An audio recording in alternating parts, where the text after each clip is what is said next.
Welcome to Storytelling.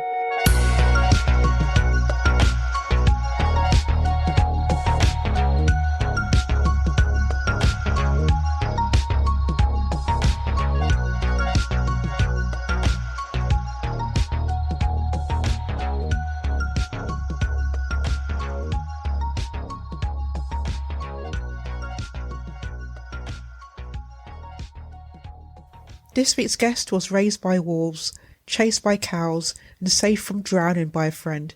He spent 15 years in a tech and services C-suite, building relationships and getting ambitious things done in difficult, complex, and messy circumstances. He's an interim chief technology officer to the technology and services industries, specialising in mergers and acquisitions, growth and turnarounds. He's also a mentor and coach, focusing on high-performance leadership, developing public speaking skills, and career transitions.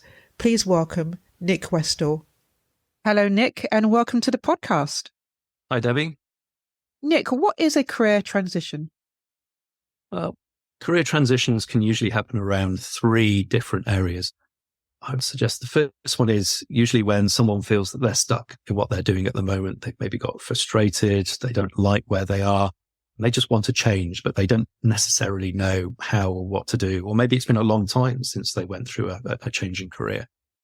Others, it could be because they've been made redundant or they've had to exit the company that they were with earlier than that was planned.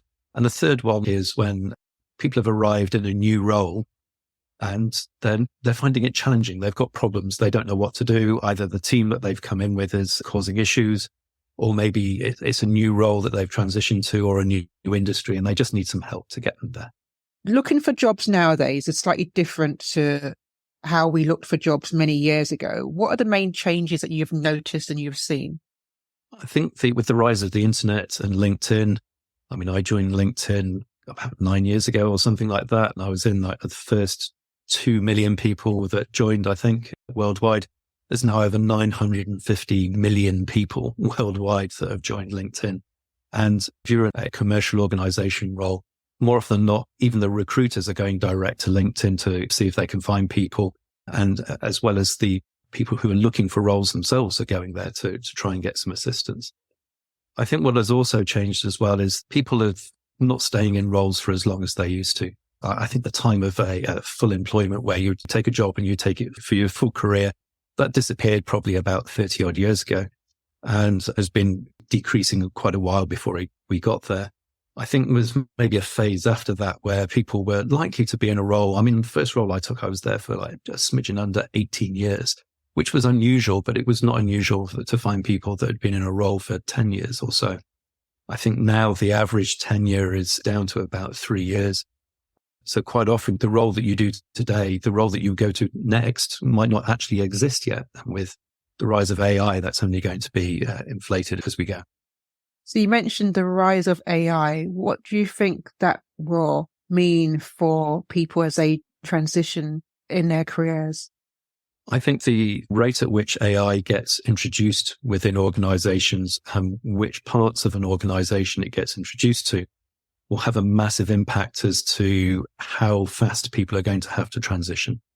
And the problem that we could have is if actually AI has a massive impact really quickly, it could mean that a lot of people are actually made redundant, literally and actually, and that their job no longer exists. It has been automated.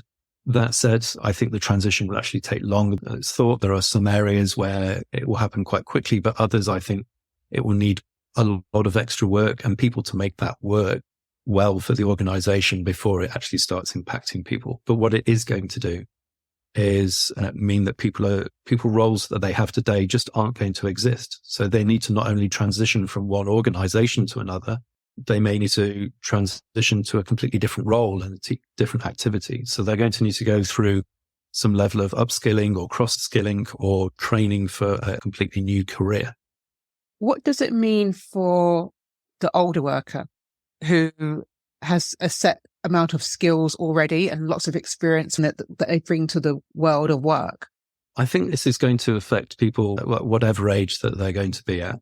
That said, for those that are older, that actually they could be in a better position because they would have developed these skills, these experiences that maybe their younger counterparts don't have. So they have the ability to transition. They have a lot of transferable skills that they can bring over from what they've done and bring it to the same sort of thing, but applied in a slightly different way to a different organization or to a different industry. And whether that's a switch into the public sector or the other way around, or whether it's going from a customer delivery role into sales or whatever it happens to be. Nick, there's a lot of people being made redundant at the moment. What should a person consider when faced with redundancy? I think there are a number of things that they need to consider. And depending on their financial situation, I think one of the first things they should do is actually, I mean, at least if you're in the UK and you're listening to this podcast, is to go and see if there are any benefits that you can take, that you may be qualified for, that you can take on. They may be able to help you with income to bridge where you are. They may be able to help you pay the interest on your mortgage or help you with your rent.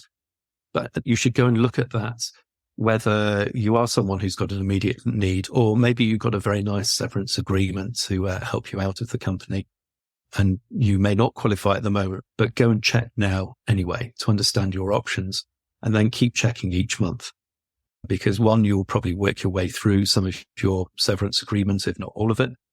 And when you do get to a point where you qualify, there are some benefits that don't actually kick in until you've been on a different benefit for say 3 months, or in some instances, I think it's like 39 weeks, depending on what you're on. So if you suddenly find that you are running out of money and you do need some assistance, if you haven't started that process early and you got on board at just the right time, you could find that actually you could be delayed and you won't get as much and you won't get the support and assistance you need. So that's finances. Let's put that to one side for a moment. I think the thing that people who were made redundant, particularly if they weren't expecting it, the problem is that they may not have the network around them that they need to assist them in getting into the new job. And the more senior you are or the more demanding the role that you're in, there's a chance that the network is going to be even more important than if not. So if you're in a senior role, there's only about 20% of all senior roles ever make it onto a job board. People call it the hidden jobs network. And it isn't hidden. It's there in plain sight. It's just that when companies want to place people in those roles, they go to recruiters. They tend to go to the people that they know, the people that they've already built a relationship with. And they will have a stock group of people that if you want a chief revenue officer, they'll have a whole group of revenue officers that they can go to that they trust and they know, and maybe they've placed elsewhere. And it's the same for other types of roles within an organization. So if you haven't got those links and haven't built those relationships back in with those recruiters, then you're going to need to do that really quite quickly. And LinkedIn can help you find that, but probably the best place to start is to go and talk to people that you know who have been recruited into organizations and say, who recruited you in? Who is the person that got you that role? And were they any good? And please can I have their contact details? And just give them a call out of the blue. Recruiters are perfectly fine about being contacted that way. And in fact, the vast majority of them, when you go and have a look on LinkedIn, you'll find that their email address and their mobile telephone number is there, and they will encourage you to do that. Equally, you can contact them and reach out to them through LinkedIn as well. If you get approached by a recruiter, even if it's not in your area, so they could be trying to sell you software development people, or it could be a service delivery or whatever it happens to be, even if it's not in your area, accept that connection request. And that's because recruiters know everybody. They are force multipliers on LinkedIn. So if you're putting a post out there or someone's looking for you, they will be found by that recruiter through everybody that recruiter knows and everybody that knows the people that that recruiter knows. So the second order of contact.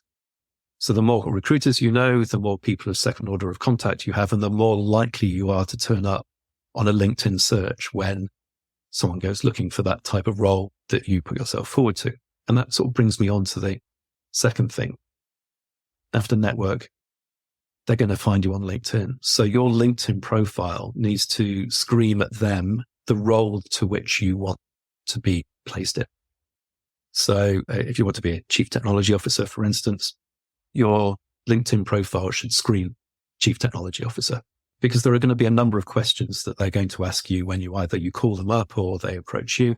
And that is, what is your perfect role? What type of organization are you looking for? What is it, sort of a startup? Is it a scale up? Is it a mid-market? Is it a large enterprise organization? Is it a blue chip like the Googles and Microsofts of this world? Is it a senior role, a mid role? What would be your ideal position, as well as the ideal companies that you would go for? And what are you good at? What are the things that your perfect role would be? Are you going to be focused around service delivery? Or do you do new business development? Are you an account manager? What are the subtle differences, and how are those expressed within your LinkedIn profile? So what is your brand?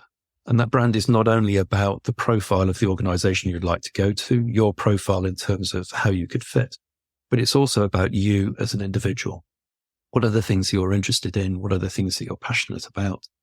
And that needs to be reflected. That will reflect the stories of what you've been through to get to where you are today.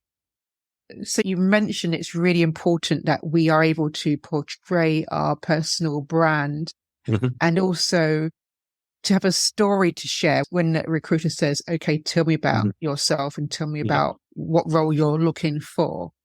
What happens when, and note I said when and not if, but what happens when you are successful in obtaining a new role? What are some of the challenges that one might face? You arrive on the very first day in your new role, and there's a number of challenges that you're going to face. First of all is that you're going to need to build relationships very quickly across the organization. And this doesn't matter what level of seniority that you're in, though in senior roles, it may well be that actually almost all of your job and your role is going to be based around the relationships that you build, both within the organization, with your customers, with your investors, and the people that actually execute and do the work within the company. So you're going to have to build those relationships, because you're undoubtedly going to have to pull on some of those relationships forward. So you need to be good at building that capability. You're going to need to understand what is the meat of your role. Hopefully that would have been obvious as you came in and you've seen a job description. You've discussed that extensively with maybe a recruiter if you came in that way, with HR, with the people that interviewed you, the leadership teams, the person who's going to be your manager or leader. And you will understand at least the outline of what's going to happen. But now the rubber meets the road. Now you need to go and find out what is actually required to do this delivering. And maybe the more senior that you go, actually that could be more vague, because actually you will have been brought in to actually make that decision, to decide what the direction is going to be, what is going to be the strategy either for the whole company or at least for this particular part of the organization. And then how are you going to execute it? What are going to be the tactics? So actually finding out what the position is within the organization, what is the actual detail about the problem, what you're required to deliver, what is the value you're going to be adding. So what's the gap analysis? Where are we now? What's the reality of what needs to happen? And what's the plan that you're going to put in place to actually make that happen? So what type of things can go wrong? Well, first of all, you could walk in and actually the situation is completely different from how it was advertised. And I've seen people that have come into this and they said, well, actually you said this, and now it's completely changed. So like 2 weeks after I've signed on the dotted line and here I am through the front door. And you're going to need to be able to decide really quickly whether actually that's something that you can handle and whether you're still the right person for the role and whether in fact it's something that you actually want to do. Either way, you need to discuss that with whoever you're reporting into, whether it's your manager, senior leadership, or it could be the board in some instances if you're at that level of seniority. So there are a lot of things that could potentially go wrong when you go through. Equally, you may find that there are people there that resent you having got the job. Maybe there was an internal candidate that got passed over. Maybe there was someone that just feels that they want to resist the change that you might be being brought in for. So what you don't necessarily know is how you have been introduced to the rest of the organization before you walk through the door. And a lot of people will prejudge you. Some people will have gone off and looked at your history and maybe know something of you. So one of the things you're going to need to have is your own story, your backstory as to what you do, how you do it, how you add value. what the things are that you are going to be able to do for the people within this organization, and how you work and how you support those people so they can be as successful as they possibly can. How can we pay it forward to the next person? I'm a great believer in mentoring, coaching, and training the people that are around you. Pay it forward.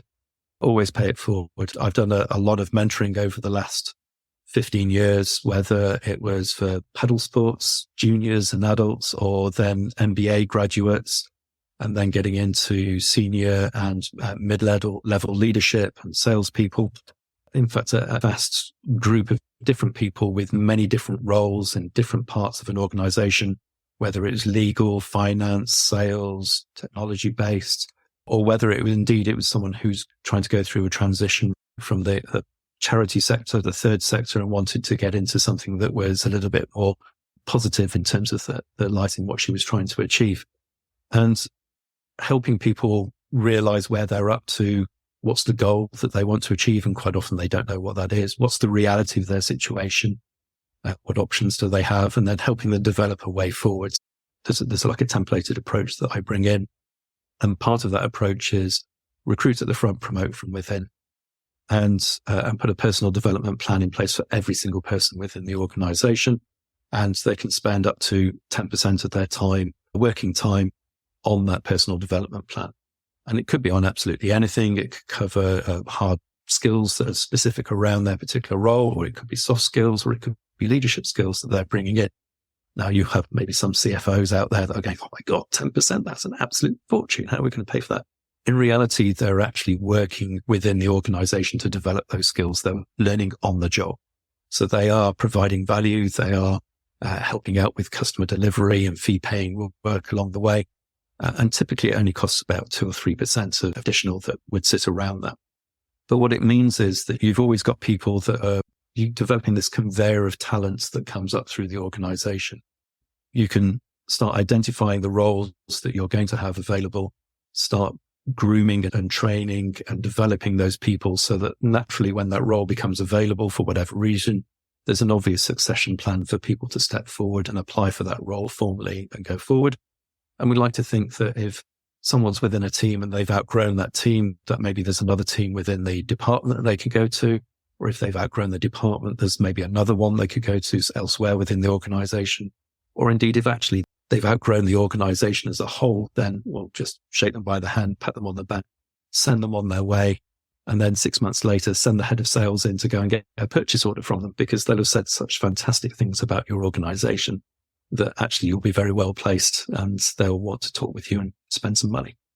So yeah, there are many things that you can actually do to help people pay forward. We found though that soft skills are probably the area that you can best help people with. And that sort of comes in a number of areas. One of them is just having a general working approach. So being able to manage your time effectively and manage other people's time effectively. And that really means prioritization and focus. So what are you going to prioritize? What's the thing that needs to be done the most, and what's the priority order? And then actually focusing on it so that you've got really good execution. Another part is actually understanding the way in which you behave, because your behavior is the way in which you communicate with others and how others will communicate back with you. So being self-aware about your behavioral profile and what that means to you and to others, and how you can use that to get the best from others, but also to help work through building those relationships so you can get work done within your company. And then there's just the general basics of being able to run a team or run yourself, which is having regular one-on-one contacts with the people that report into you, or actually, if you don't have a team, regular one-on-one contacts with your peers and people across the organization. You should reach out horizontally across the company as well as vertically up and down within the hierarchy that you've got there. I would also suggest that you need to be able to get feedback. You need to be able to effectively give feedback and received feedback from others, and understand what you do with that feedback when you've got it, so that you can receive it positively. There's also the ability to delegate within a company. And it doesn't matter where you are within an organization. You're either going to be someone who gets stuff delegated to them, or so you are going to be delegating your work down within an organization. and being able to understand what you do with that. And maybe if you've had stuff delegated to you and it is just too big, it's something that you've not done before, you maybe need some coaching and some support around it, or just the sheer volume of what you've received is going to be important. Understanding how you behave and what you can do so that you can actually get around that problem. Everything is solvable. You just need to have the relationships, whether it's with your boss, to go back and discuss with them where you're up to, or indeed just to agree what are the priorities that you're going to work on, but also being able to coach other people as well. I help them develop new skills so that they can do more stuff, but understanding how you can coach others to do the things that you do. And we found that actually people don't really know how to do that. They know how they think about a particular task. They know what they do themselves, but they find it very hard to actually articulate that to someone else. So being able to have the soft skill of learning how to coach others is really quite important. And there's a good model out there. There are quite a number of them, but one of them is the Ideas Network, where you have an introduction, you demonstrate something quietly, you then explain it, you then get others to apply it, and then you provide a summary and their feedback, and you go around loops of that ideas framework so that people can actually develop it. But probably one of the key things, and I really wish that I got into this a lot earlier, is public speaking. Whether that's going to be speaking within your team, or whether it's going to be something that's far grander, that maybe you're speaking at in front of customers, or maybe you're speaking at industry events. Maybe you're speaking to the board, you're trying to get some investment, or indeed you're just trying to sell your idea within a company so that you can build that business case and get that investment, get that budget so that you can go and do it. And I would say that my last two roles I've got because of public speaking. And it's made the difference when it's come down to the final interviews. It's made the difference between me being second run in the competition or being the primary candidate and being able to flip it over from one to another. So I would suggest that there are many ways that you can develop your public speaking. It is most definitely an acquired skill. You can train yourself or go to places to be trained from it. There are commercial providers out there, but there are also things like Toastmasters, which is probably the cheapest and most effective way of developing your public speaking and leadership skills that are out there. So Nick, what advice would you provide to someone who is job hunting right now, whether they're someone who's newly on the job market or someone who has been searching for a while? Go and have some discussions. Have discussions with your friends. Just talk through where you're up to, what you fancy doing. Go through that GROW model, a goal, a reality. What's the reality of the situation? What are your options? And figure out a way forward. And do that with your family, with your friends, with people that are in the jobs that you aspire to, but equally go and do it with recruiters and maybe some that you know, and just say, look, I'm really trying to figure out what it is that I would like to do, or reach out to a mentor. And you may have a mentor already, which is brilliant, or you can go and find one. And it may just be someone that you respect, that you've worked with previously. Maybe they were one of your colleagues that seem to have a good perspective on the world, or indeed it could be someone you work for, a boss or a leader that was in an organization. Go and have a chat with them and just figure out with them what it is that you actually want to do, who you're going to speak with, and what the next steps are going to be. And then treat your new job as finding a new job. Spend all of your time doing that. I mean, obviously there's going to be time for other things in the same way as if you were doing any other job. But your job is now finding a job, and you should be approaching those people so that you can either find jobs through recruiters, or you're finding jobs on the websites that are out there. If it's a permanent job that you're going for, then you need to go and find those permanent recruiters that are in your industry. And LinkedIn, again, can be a fantastic place to actually start doing that. If it's interim, there are reports out there that list out the top 60 interim recruitment agencies that are out there. And you can go and target them, and they even provide you with contact details, or they're very easy to find again on LinkedIn. Or indeed, there are new ways of working these days. There's fractional working, where actually you've got more of a portfolio career. You may be doing more than one job on the thing that you do, but you're doing it maybe just a few days a week for each of those people. You could have 2 engagements where you do 2 or 3 days a week. And those could be for smaller organizations, or it could be for people that are just looking for interim Maybe it's going to be a month, 3 months, 6 months that they just need some assistance with. So thinking outside of the box, the way that you did it before isn't necessarily the way that you can do it going forward. And actually, there could be some great advantages in terms of just the fulfillment that you get from the job that you're going for. But it is a tough market at the moment. There's a lot of people are underconfident in terms of how their business is going to perform. But there are roles out there. But you're going to have to spread your net wider and further, and it's probably going to take longer to actually find that role. So you're going to have to build yourself up consistently, get that personal brand right on LinkedIn. What is your value? How do you deliver it? And do you obviously look like the person for the role that you're going for? And then have the CV that backs it up, because that will be the second question that your recruiter is going to have after they've gone through your profile is, right, please can you send me your CV? Your CV again needs to articulate the stories, which are the case studies of what you've done that make you the fantastic person for this role that you're going to be in next. Saying what you were responsible for doesn't really add that much value, though it does give some color. It's the value that you can actually bring. What can they do with your skills that you and your responsibilities that were in there? So if it was service delivery, for instance, you dealt with the most distressed customers, that you assisted customers so well that they then placed more orders, and they placed this many orders in this year. Being able to articulate what your use cases are and your case studies of how you fulfilled them and the value that you added can be really quite important. So yes, figure out what you want to do, build up your network, build up your brand, have a fantastic CV, and then tailor your CV for each role. And you'll get to the point where maybe you can do that within 10 minutes of any role that you've got. And that should see you in a very good position. And then you can just crank the handle and keep on going. And there's going to be tough days when actually you find it very hard to do that. That's fine. Give yourself a bit of room, but then come back when you can and just keep on going and keep a note of everything that you've done so that nothing falls through the gaps, and you can go back to those people and revisit them again a number of weeks later just to see where they're up to. And the main thing is not to give up either, just to keep going. Yeah, having that perseverance to keep going. And actually there will be tough days.